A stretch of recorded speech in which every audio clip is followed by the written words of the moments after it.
Wait, don't swipe up yet. This isn't a. Wow, fine. Don't even let me finish my sentence. Rude. Anyway, this isn't just a makeup video. Okay, now I weeded out a few more of you, didn't I? For those of you who actually, stuck around, yeah, I am going to be putting on makeup throughout this video to punctuate a point. So I hope you'll stick around to the end. Just lost a few more of you, didn't I? I'm heartbroken, truly.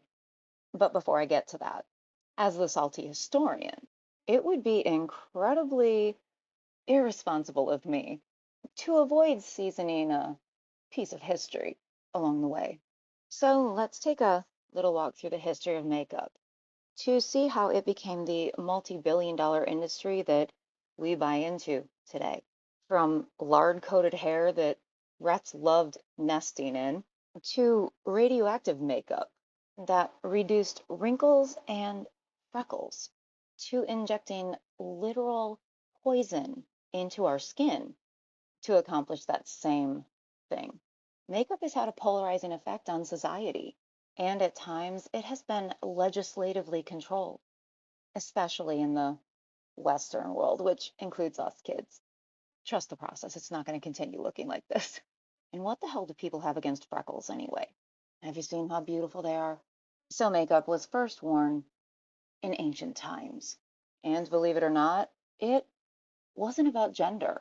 Often it indicated social status. As an aside, that's kind of held true throughout history. Certain shades and types of lipstick for the wealthy, and not so much for the not so wealthy. The first official record of makeup comes to us from ancient Egypt about 6,000 years ago.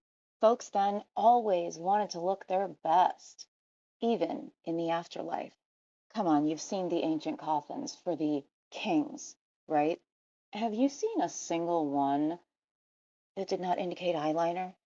Back then, pigments came from materials like coal. That's the thick black eyeliner. There was also iodine, seaweed, and fish scales. Those give that great shimmer. But there were also toxic products like bromine. But hey, beauty is pain. Am I right? Spoiler alert, that whole attitude hasn't really changed over time. There were literally times in history when women could be accused of witchcraft just for wearing it, especially if a man didn't realize that her eyelids were not actually that color. You really thought that was a new thing too? The 14th through 17th centuries brought a renaissance. Folks were awakening to new possibilities and appreciating beauty in all its various forms.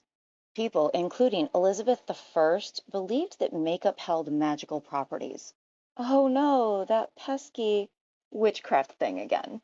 According to sources, when Queen Elizabeth I passed away, she was wearing nearly a half inch of lipstick in hopes that it would keep her from passing away.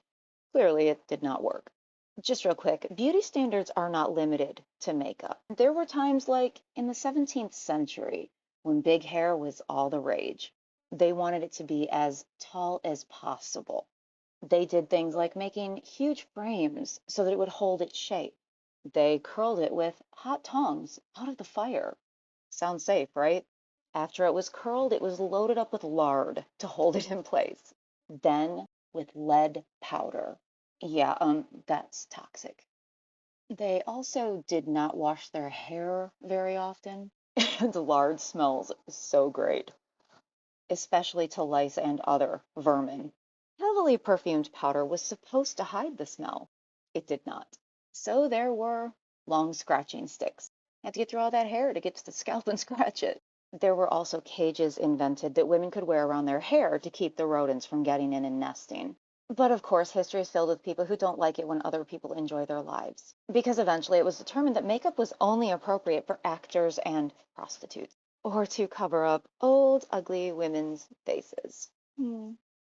If anyone else wore it, well, it was. Who was it? Who could it possibly be? Was it? Oh, I don't know.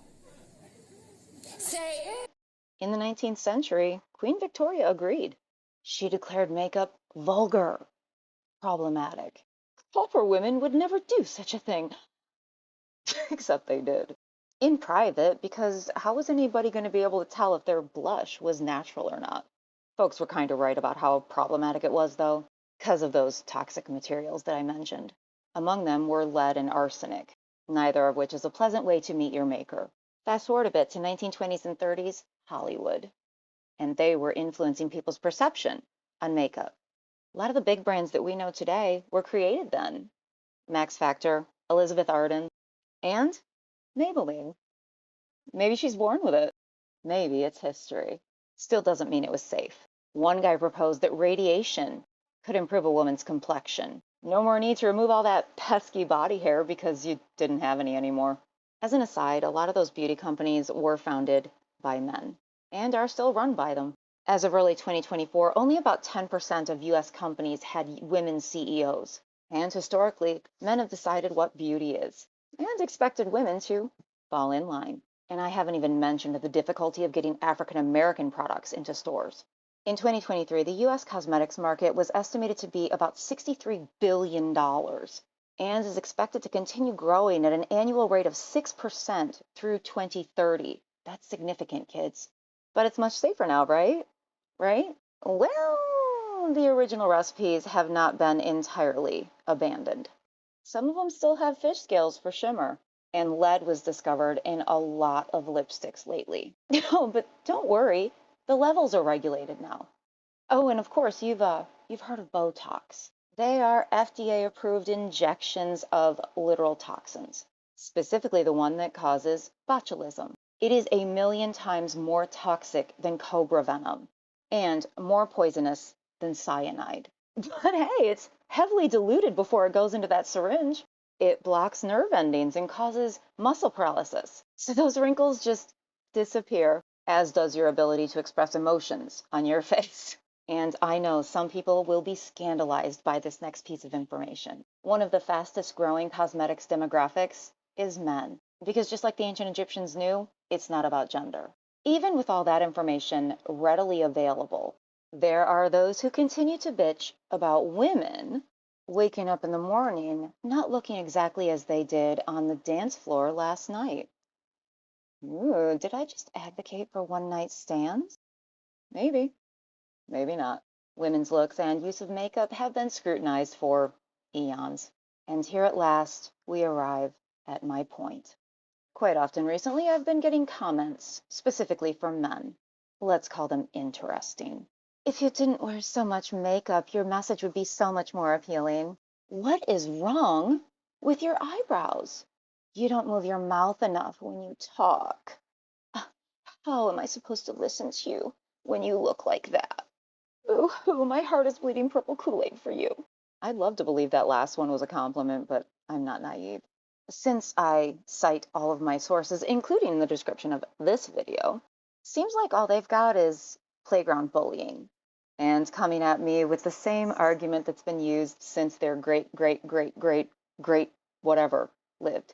And I mean, my content is educational and it is scary to learn from a woman. Thing is, people like them are the reason I continue making this content.